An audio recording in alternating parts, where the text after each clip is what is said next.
So, first thing I wanted to ask you is about the revolts in the Arab world. How do you think that is going to affect the relationship between Islam and the West? I believe that what's happening right now in the Arab world will improve relationships between the West and the Arab world as well as the Muslim world. Because what is happening right now is the revolution of moderates, of moderation. It is those who believe in a multicultural, multi-religious society. There were powerful images of people holding the Quran, and next to him another person holding the Coptic cross.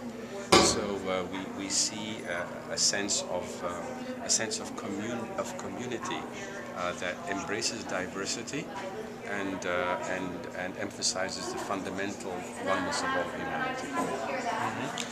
Do you think that the sources of distrust between Islam and the West, if you want, the Christian religion, are mainly political, or there is also a religious side of the distrust and the misunderstanding?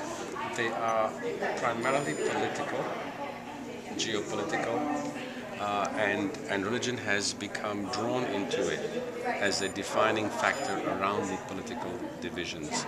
Like what happened, let's say, in Ireland between the Catholics and the Protestants was not fundamentally around a theological difference.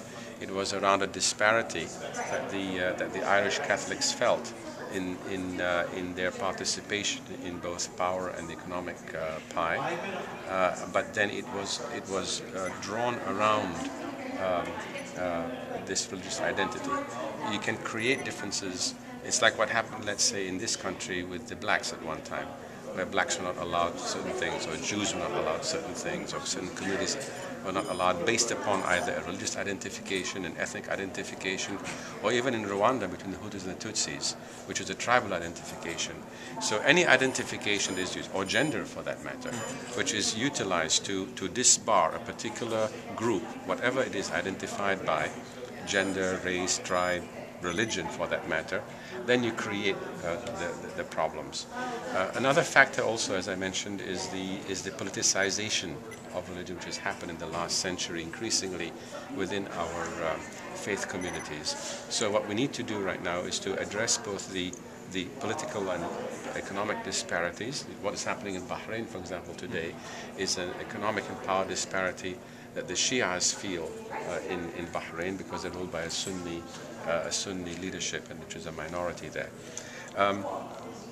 So we need to address these political economic disparities on one hand, but we also need to depoliticize. The whole idea of what we call separation of church and state in America is not really about the separation of church and state, because England, for example, and many European countries do not have separation of church and state. In England, the Queen is the head of the Church of England. But you do have a depoliticization of religion, and that is what needs to be done. Some people think and argue that Islam is an all-encompassing way of life, and that includes the political, and that it is not possible. You know, this is the idea of the Muslim Brotherhood. What do you think about this view of Islam being political and being impossible to delink from the political field? What that means is that all our religions, Islam included, teaches us about ethical values and ethical principles. But these ethical principles naturally will have to, percolate into our political discourse. I mean, if you're a politician, if you're a member of Congress or a senator or a president, you have to make certain decisions.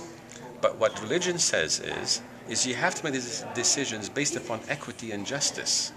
So the religious values are about that, not about the politicization of religion and religious differences. There's a very important and subtle difference. It's a nuance, but it's a critical nuance. And this is what everyone needs to understand, including Muslims.